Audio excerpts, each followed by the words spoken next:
Je suis Françoise Cantine-Langlois, je suis chercheur associée. Je suis en charge des appareils du département de physique et aujourd'hui je vais vous en présenter quelques-uns.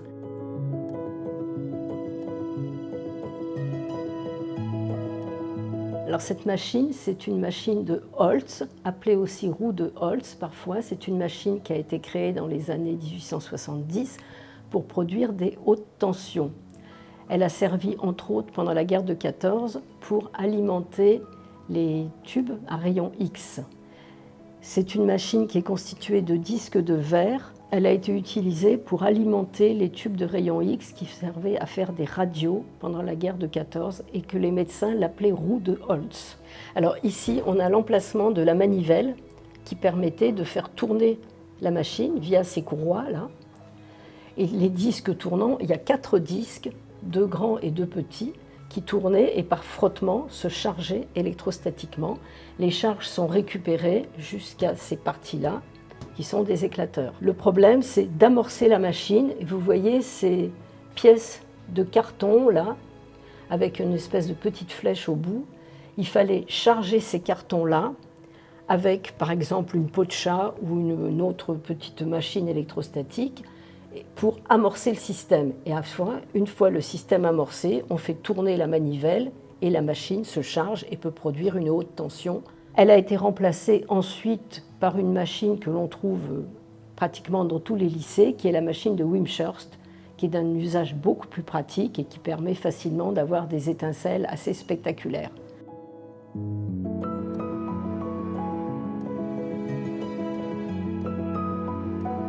À ces diapasons appartenaient à l'université dans la partie médecine parce qu'ils servaient sans doute aux médecins à étudier l'acoustique de leurs patients. Effectivement, on a toute une série de diapasons comme ça, accordés sur différentes fréquences. Alors on a 2 modèles différents, ceux-là qui ont à l'extrémité des disques qui en fait étaient des miroirs, qui servaient pour pouvoir enregistrer en envoyant un faisceau lumineux dessus pour faire des courbes, ou ceux-là qui ont une plume. Et la plume servait aussi à enregistrer sur un cylindre tournant, par exemple, la fréquence du diapason, et à côté, on enregistrait un autre appareil dont on pouvait comme ça mesurer la fréquence. Puisque à la fin au XIXe siècle, on n'avait pas de fréquence-mètre, et les seules personnes capables de déterminer des fréquences, c'était les musiciens. Et ensuite, on accordait les diapasons sur différentes fréquences pour avoir des appareils pour mesurer les fréquences. On voit ici la marque de Rudolf König, qui était le spécialiste d'acoustique à Paris à la fin du XIXe siècle.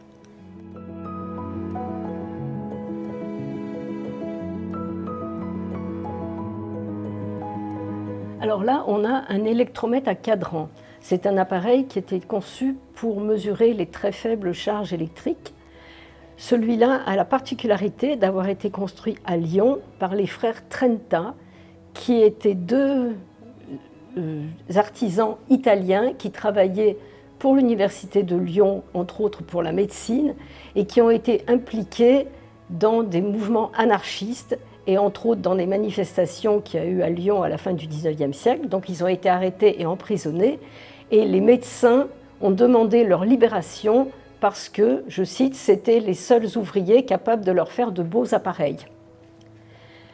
On ne sait pas trop quels autres appareils ils ont réalisés, mais celui-là est d'une très très belle facture.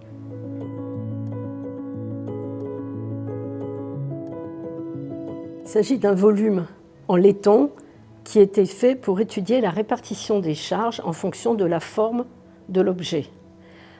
Celui-ci, qui est en forme de ballon de rugby peut-être, était équipé de petits pendules. On avait toute une série de petits pendules. On voit l'endroit où ils étaient collés, là, avec des petites balles de moelle de sureau.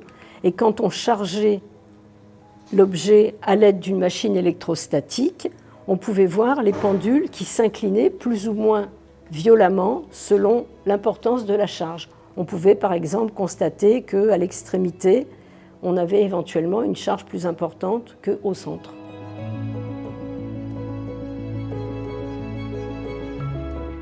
Donc ça, c'est un phosphoroscope de Becquerel qui a été inventé par Edmond Becquerel. Edmond Becquerel, c'est le moins connu de la génération des Becquerel, mais il a beaucoup travaillé donc sur la phosphorescence. Et son but, c'était d'étudier la durée de cette phosphorescence.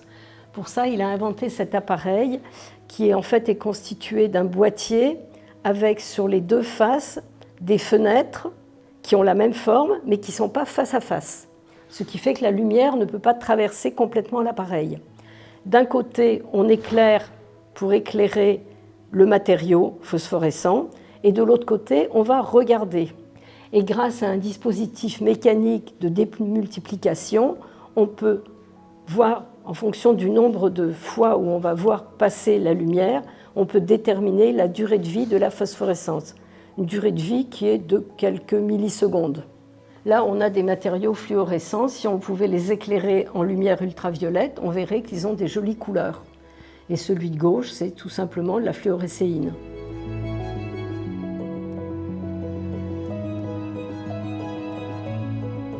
Alors là, on a une soufflerie d'un modèle que l'on trouvait dans beaucoup de lycées, parce qu'au XIXe siècle, ça permettait d'introduire l'étude des ondes. C'est fabriqué sur le même modèle que les orgues que faisait M. Cavaillé-Coll au XIXe siècle. On a une soufflerie qu'on actionnait avec une pédale qui permet d'envoyer de l'air dans les différents tuyaux. Ces tuyaux sont faits de façon à ce qu'on puisse étudier les ondes. Alors par exemple, celui-là, il a une vitre devant. On pouvait descendre dans le tube une petite nacelle avec dedans de la poudre de lycopode, très légère, et on voyait qu'au niveau des ventres de l'onde, la poudre de lycopode oscillait violemment, alors qu'au niveau des nœuds, elle ne bougeait pas. On a aussi d'autres modèles où on avait des petites plaquettes pour pouvoir réduire la longueur du tuyau à volonté. On a des tuyaux de toutes les tailles, puisqu'on en a un très très grand là en bas, qui permettait d'avoir un son très très bas. Il existe aussi des tuyaux en métal, des tuyaux de formes diverses qui permettaient de faire toutes ces études sur les ondes.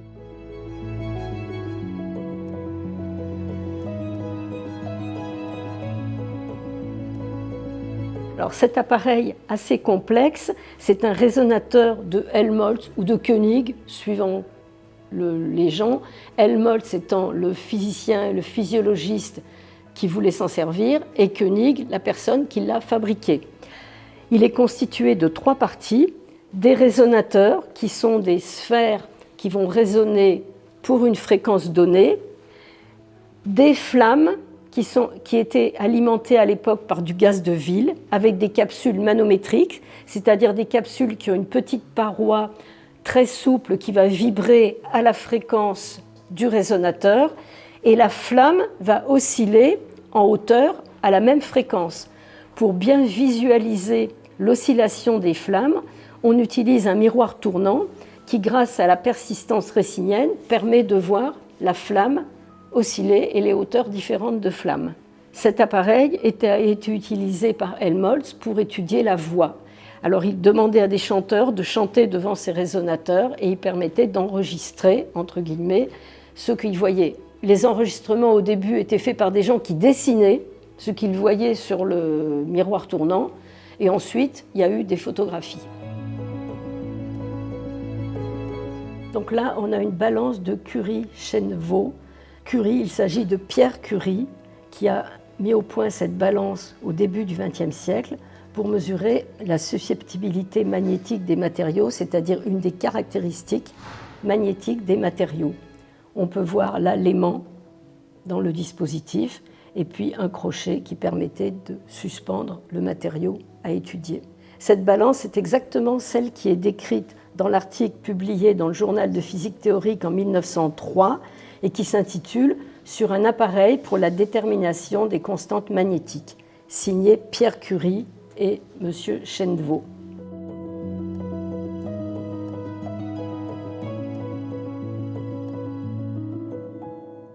Alors là, on a un galvanomètre de Bourbouze Un galvanomètre, c'est un appareil du type ampèremètre, mais qui permet de mesurer des courants très très faibles. Donc c'est un appareil très sensible. Celui-là était destiné à être utilisé dans les amphithéâtres. C'est pour ça que c'est un grand format avec un cadran très visible de loin. Il est constitué simplement d'une bobine de fil dans laquelle passe le courant. Et sous l'effet du courant, on a une aiguille qui va osciller et indiquer une indication numérique du courant. Là, on a un objet qui est peut-être unique. Il est lourd. On peut le suspendre.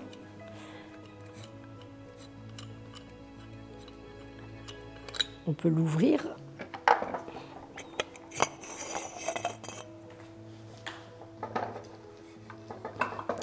Et quand on l'a ouvert, on voit écrit « Thermomètre de Duclos ».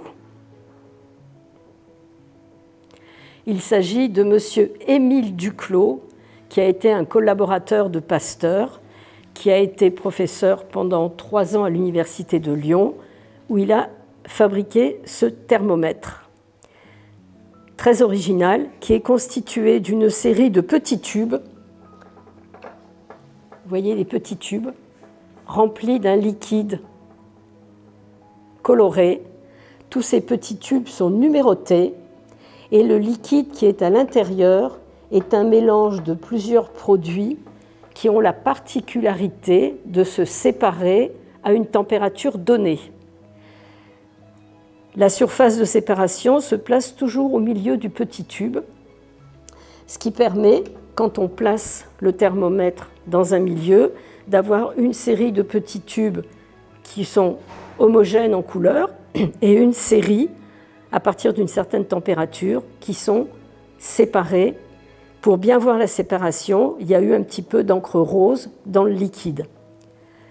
On a une série de petits tubes de rechange et on peut voir que les tubes sont coincés avec du liège et que, en fait, cette petite pièce-là, c'est un tire-bouchon pour sortir les morceaux de liège si on a besoin de changer un des petits tubes de mesure. Le principe du thermomètre repose sur des phénomènes de mélange ternaire assez complexes et M. Duclos dit que c'est quelque chose qui pouvait être utilisé par les jardiniers, par exemple. C'est assez peu précis, mais ça indique la température. Celui-là permet de mesurer des températures entre moins 5 et 25 degrés à peu près. Alors, M. Émile Duclos a travaillé avec Pasteur, déjà quand il était étudiant à l'École normale supérieure, et puis ensuite en Auvergne sur la fabrication des fromages, et puis sur les magnaneries, c'est-à-dire les élevages de vers à soie, plein d'endroits où on avait besoin de mesurer la température. Et Émile Duclos a pris la succession de Pasteur à la présidence de l'Institut Pasteur, qui ne s'appelait pas encore Institut Pasteur, à la mort de Pasteur.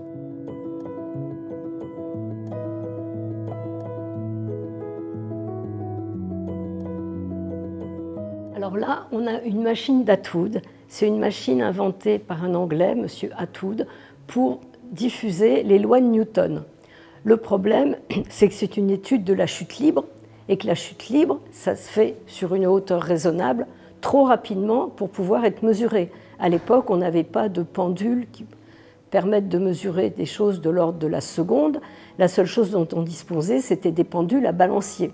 Or, une chute de cette hauteur-là, ça se fait en moins de 2 secondes.